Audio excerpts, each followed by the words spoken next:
দেখো আজকে তোমাদের দেখাবো কি মধ্যমার যে টাইপ 1টা দেখিয়েছি, আজকে টাইপ 2টা দেখাবো। দেখো আজকে কি আছে, শ্রেণী সীমা দেওয়া আছে আর পরিসংখ্যা দেওয়া আছে। 1 থেকে 5, 6 থেকে 10, 11 থেকে 15, 16 থেকে 20, 21 থেকে 25, 26 থেকে 30, 31 থেকে 35। একটা জিনিস খেয়াল করো, আগের দিনে শ্রেণী সীমাটা কেমন ছিল না 1 থেকে 5, ঠিক আছে, আবার তখন আবার 5 থেকে শুরু হয়ে গিয়েছিল, দেখা গেল 10 ছিল, আবার 10 থেকে শুরু হয়েছে 15 হয়ে গেছে, ঠিক আছে। আজকে কিন্তু একটু আলাদা টাইপের আছে। তোমরা যখন অঙ্কগুলো করতে পারবে খাতা নিয়ে বসবে, আগের দিনে খাতাটা বার করে রাখবে, ঠিক আছে। দেখো এইগুলো চেঞ্জ আছে। দেখো 1 থেকে 5 আমি এখানে লিখছি, দেখো 1 থেকে 5। তো আগের দিনে যে অঙ্কটা বলছি, এইখানে যে সংখ্যাটা শেষ হচ্ছে এইখানে শুরু হচ্ছে, কিন্তু আজকে দেখো পুরোটাই আলাদা আছে। 1 থেকে 5, আবার 6 থেকে 10, আবার কত আছে 11 থেকে 15, তারপর কত আছে 16 থেকে 20, তারপরে 21 থেকে 25, তারপরে 26 থেকে 30, ঠিক আছে, 26 থেকে 30, এবার 31 থেকে 35, ঠিক আছে। আগের অঙ্কটা কি ছিল, 1 থেকে 5 হলে এই সংখ্যাটা আবার এখানে চালু হচ্ছিল। তোমরা খেয়াল করে দেখবে যে এখানে শুরু, এটা শেষ, শেষ থেকে আবার এখানে শুরু হচ্ছিল, আবার এইখান থেকে আবার এখানে আসছিল, কিন্তু এটা একটু আলাদা, জাস্ট একটুখানি আলাদা। এটা টুকে বলে পরিসংখ্যা, এটা 2, এটা 3, এটা 6, এটা 7, এটা 5, এটা 4, এটা 3। এই টাইপের অঙ্ক কিন্তু আসবে, 100% আসবে, আমি বলে দিলাম। মধ্যমা থেকে অঙ্ক থাকবে, যে দুটো টাইপ করে দিচ্ছে এই টাইপের মধ্যে একটা টাইপ পাবে। এবার একটা জিনিস খেয়াল করো, যেই দেখলে 1 থেকে 5, 5 থেকে না চালু হয়ে কোথা থেকে হচ্ছে 6 থেকে 10। এই শ্রেণী, আগের অঙ্কটা কি ছিল, শ্রেণী সীমা ছিল, পরিসংখ্যা ছিল, তারপরে কি বার করছিলাম আমরা, ক্রম যৌগিক পরিসংখ্যা। কিন্তু এখানে এই জিনিসটা মিল নেই বলে 1 থেকে 5 আবার দেখো চেঞ্জ হয়ে গেছে সংখ্যা, তার জন্য আমাদের একটা এক্সট্রা শ্রেণী সীমাটা বার করে নিতে হচ্ছে। শ্রেণী সীমাটা কি হবে না, এখান থেকে যদি 5 শুরু হয়, মানে এখান থেকে যদি 5 শেষ হয়, তাহলে আবার 5 থেকে কি হবে না 10 এ আসবে, 10 থেকে কত হবে, 10 থেকে 15 হবে, 15 থেকে কি হবে 16, কিন্তু সেই জায়গায় এই 15 থেকে 16 না, 15 থেকে 20, এই জায়গাটা কিন্তু এক ঘর করে কি আছে, বেশি আছে, আমরা সমান করে নেবো। দেখো কি করব, কিচ্ছু না, দেখো প্রথমে যে শ্রেণী সীমাটা দেওয়া আছে তার সাথে 0.5 বিয়োগ করবা, 0.5 বিয়োগ করে দেখাচ্ছি আমি এই জায়গাটা।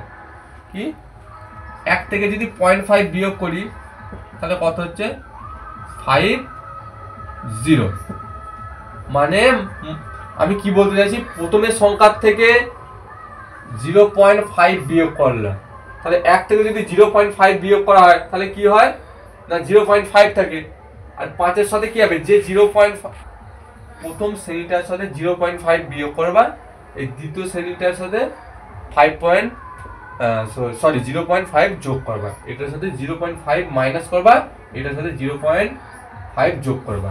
তাহলে 1 থেকে যদি 0.5 বিয়োগ করা হয় তাহলে 5 হচ্ছে 0.5, আর 5-এর সাথে যদি 0.5 যোগ করা হয় তাহলে কত হবে 5.5। 6 থেকে যদি 0.5 বিয়োগ করা হয় তাহলে কত হবে 5.5 বিয়োগ 10-এর সাথে যদি 0.5 যোগ করা হয় তাহলে কত হবে 10.5। 11 থেকে যদি 0.5 বিয়োগ করা হয় তাহলে কত হবে 10.5। 15-এর সাথে যদি 0.5 যোগ করা হয় তাহলে 15.5। 16-এর সাথে যদি 0.5 বিয়োগ করা হয় তাহলে কত হবে 15.5 বিয়োগ 20-এর সাথে যদি 0.5 যোগ করা হয় তাহলে কত হবে 20.5। 21-এর সাথে যদি 0.5 বিয়োগ করা হয় তাহলে কত হবে 20.5 বিয়োগ 25-এর সাথে যদি 0.5 যোগ করা হয় 25.5। 26-এর সাথে যদি 0.5 বিয়োগ করা হয় তাহলে কত হবে 25.5। 30-এর সাথে যদি 0.5 যোগ করা হয় তাহলে 30.5।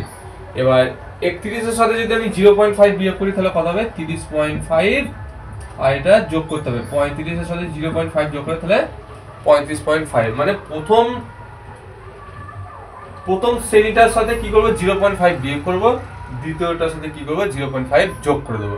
এবার একটা জিনিস খেয়াল করো, আমি যেটা বলছিলাম আগের অঙ্কে কি করছিলাম, 0.5 থেকে কোথায় গেছে 5.5 গেছে না, আবার দেখো এখান থেকে আবার শুরু হয়েছে, তাহলে কি হলো 0.5 এর শুরু, 5.5 এর শেষ, আবার 5.5 এর শুরু, 10.5 এর শেষ, আবার 10.5 এর শুরু, 10.5 এর 15.5 এর শেষ। তো এটা তো ছিল না এরকম, মানে একই করে নেওয়ার ইয়েটা ছিল না যে এখানে শেষ হচ্ছে এখানে শুরু হচ্ছে, এখানে শেষ হচ্ছে এখানে শুরু হচ্ছে, এটা ছিল না। এর জন্য আমার কি করতে হচ্ছে না, শ্রেণী সীমানাটা বার করে নিতে হচ্ছে, বুঝেছো? ব্যাস, এবার কিচ্ছু না। এবার তোমাদের কি শিখেছিলাম, পরিসংখ্যার যে সংখ্যাগুলো থাকে সেইখান থেকে আমরা কি বার করবো, ক্রমযৌগিক পরিসংখ্যা। এটাকে এফআই দ্বারা প্রকাশ করতে পারো, লিখলেও হবে না লিখলেও হবে, ঠিক আছে? তো পরিসংখ্যা থেকে কি করবো না, ক্রমযৌগিক পরিসংখ্যা বার করবো। কি করে, এই প্রথমে যে সংখ্যাটা আছে সেটা আমরা লিখবো, ঠিক আছে?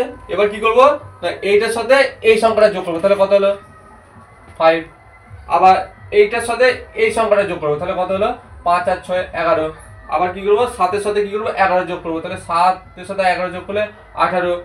আবার 5-এর সাথে কি করবো 18 যোগ করবো, 8 5 13 3, তাহলে 23, ঠিক আছে? 23, তাহলে 4 আর 23 যোগ করলে কত হচ্ছে 27। 27 আর 3 যোগ করলে কত হচ্ছে 30। এই 30টা কি বলতো, 30টা হচ্ছে n। এই দেখো n পেয়েছি তো, এই n পাওয়ার পরে আমাদের কি বার করতে হবে বলতো, n/2। সেটা আমরা এখানে লিখছি।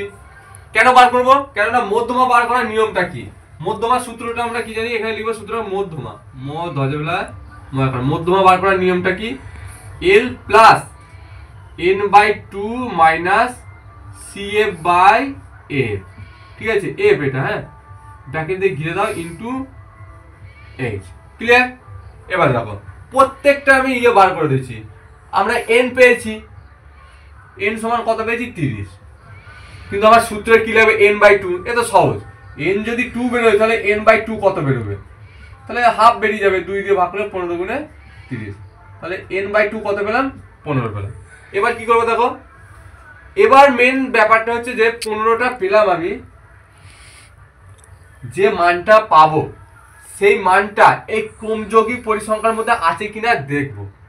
কি করে বুঝবো, দেখো 15 এখানে কোথাও আছে নেই, কিন্তু আমি একটা জিনিস বুঝিয়ে দিচ্ছি, কি না, যে মানটা পাবো তার থেকে বড় মানটা নেবো সবসময়।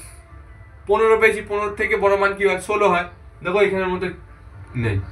16 17 হয়, আছে এখানে নেই, তাহলে কি হয় 18 হয়, দেখো এখানে আছে, এই যে। তাহলে আমার এই খোপটা ধরে অঙ্কটা আমার কমপ্লিট হবে। n/2 এর মান যেটা পেয়েছি এই খোপের মধ্যে পড়ছে, তার মানে এই খোপ ধরেই অঙ্কটা হবে। তাহলে এবার একটা জিনিস বলে রাখি, যে খোপটা ধরে অঙ্ক করব, এই সিএফ এর মানটা কি বলতো, সিএফ কথার অর্থ হচ্ছে ক্রমযৌগিক পরিসংখ্যা। যে মানটা আমরা পেয়েছি, যে খোপটা পেয়েছি তার উপরের সংখ্যাটাই হবে আমার সিএফ। এটা মনে রাখবো, যে খোপ ধরে অঙ্ক করব তার উপরের খোপটাই কি হবে সিএফ, মানে ক্রমযৌগিক পরিসংখ্যা মানটা, এই যে সিএফ। তাহলে আমরা এখানে লিখে নিতে পারি, 5 দিয়ে লিখে নেবে, এটা তোমরা 5 দিয়ে লিখে নেবে। সিএফ সমান কি হলো না 11 পেয়েছি, ঠিক আছে? সিএফ পেয়ে গেছি, এখন আমার কি লাগবে, এফ লাগবে। তো আমার এই ঘরটা ধরে ক্যালকুলেশন করবো, তো এই ঘরটা ধরে ক্যালকুলেশন হবে। তো এফ মানে কি পরিসংখ্যা, এফ মানে পরিসংখ্যা। তাহলে আমি এখানে এফ সমান কত লিখতে পারি, এফ সমান 7, মানে এফ এর মানটা কত না 7। ক্লিয়ার? তাহলে এফ ও পেয়ে গেছি, n/2 পেয়ে গেছি, সিএফ পেয়ে গেছি। এবার এইচ বার করবো, এইচটা কি মানে দৈর্ঘ্যটা। এবার দেখো একটা জিনিস খেয়াল করো, আমার কিন্তু শ্রেণী সীমানা থেকে কিন্তু শ্রেণী সীমা থেকে কিন্তু শ্রেণী সীমানাটা বার করেছি। আমি কিন্তু অঙ্কটা করতে গিয়ে শ্রেণী সীমা দেখবো না, আমি যা দেখবো শ্রেণী সীমানার মধ্যেই দেখবো, ঠিক আছে? তো এখন এইচ এর মানটা কত হবে, এইচ এর মানটা আমি কি শিখেছিলাম, যে ডিস্টেন্সটা থাকে সবারই মধ্যে, মানে ডিফারেন্সটা থাকে, সেটাই হচ্ছে আমার এইচ এর মানটা। দেখো যেহেতু এই খোপটা ধরে করছি, এবার সবারই মধ্যেই দেখো ডিস্টেন্স একই হবে, 15.5 আছে, 20.5 আছে। তো 20.5 থেকে যদি 15.5 বিয়োগ করা হয় কত হবে, কত হবে 20.5 থেকে যদি 15.5 বিয়োগ করা হয় তাহলে কত হবে 0, তাহলে এটা 5, মানে 5 হবে, মানে ইয়েটা কত, ডিফারেন্সটা কত 5। তাই এইচ এর মানটা কত, এইচ সমান 5। এবার আরেকটা জিনিস পড়ে রয়েছে, কি বলতো, এল। এল মানে কি, এল মানে হচ্ছে তোমার নিম্ন শ্রেণী সীমানা।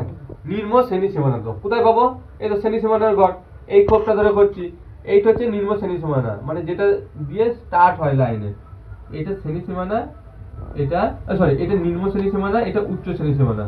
এই ঘরটা এটা নিম্ন শ্রেণী সীমানা, এটা হচ্ছে উচ্চ শ্রেণী সীমানা। যেহেতু আমরা এই ঘরটা ধরে করছি, তাহলে এই ঘরের নিম্ন শ্রেণী সীমানা কত 15.5। তাহলে আমরা এখানে কি লিখবো, তোমার এল সমান কত 15.5, ঠিক আছে? এবার দেখো এল এর মানটা কত পেয়েছি আমরা?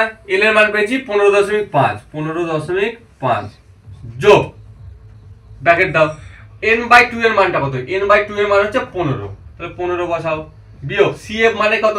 cf মানে হচ্ছে 11 বাই f মানে কত? f মানে হচ্ছে 7 ইনটু h এর মান কত? h এর মান হচ্ছে 5, বসিয়ে দিলাম। এবার 15.5টা রাখো, রেখে দিলাম।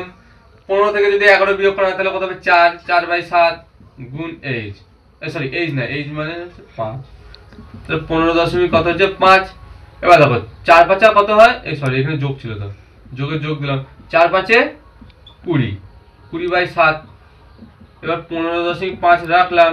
এবার 20/7 কে ভাগ করো, 20/7 কে ভাগ করলে কত হচ্ছে? মানে 20 দিয়ে 7 কে ভাগ করলে কত হচ্ছে? 7 দুগুণে 14, তাহলে 6 পাচ্ছি, 6 7 দিয়ে 6 কে ভাগ যাচ্ছে তাহলে দশমিক নিলাম 0, 7 8 56, 7 8 56, তাহলে 4 পেলাম, দশমিক নিয়ে 0, 7 থেকে 7, 7 দুগুণে 14, 3 7 21, 4 7 28, 5 7 35, 35, তাহলে কত হলো?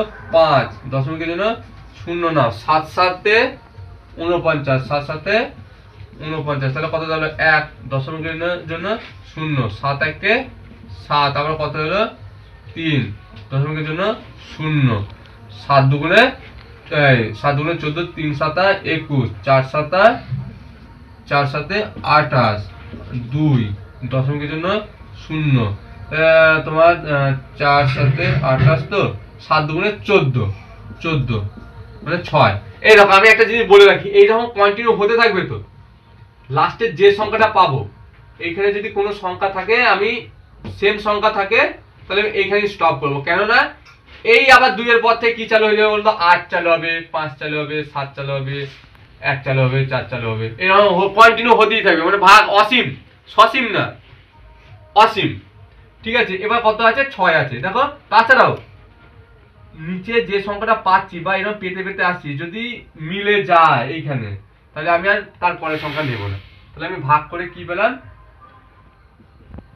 2.857142, তাহলে 15.5 আর 2.857142 কে যোগ করো। কি করবো দেখো, 15.5 তো নিচে কত আছে? 2, 2 নিলাম, দশমিক 857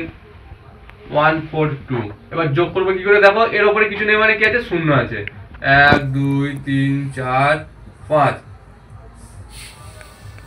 হ্যাঁ, তাহলে 2 আর 0 যোগ করলে 2 4, এটা তো সবাই জানো যোগটা। 5 8 5 কত? 13, 3 হাতে গুলো 1, দশমিক নিলাম, দশমিক 1 আর 2 কত? 3, 3 আর 5 কত? 8, আর এই 1 এর 1, তাহলে কত হলো? 18.3557142, যা পাবো প্রায় লিখবো, প্রায়।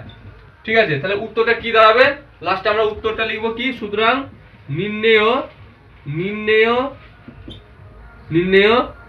মধ্যমা 18.35714 প্রায়। আমার অঙ্ক করা যদি তোমাদের ভালো লেগে থাকে, তাহলে একটা লাইক, একটা কমেন্ট